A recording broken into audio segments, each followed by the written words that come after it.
Начался уже ваш новый век. Неужели вечно не ответит на вопрос согласия человек? Две души, несущихся в пространстве через 200 одиноких лет. Мы вас умоляем о согласии. Без согласия смысла в жизни нет.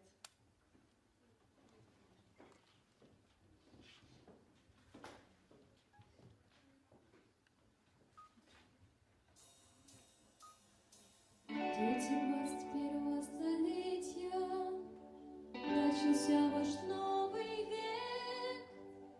Неужели вечно не ответит на вопрос согласия человек? Две души, несущие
Нужно, чтобы города не враждовали.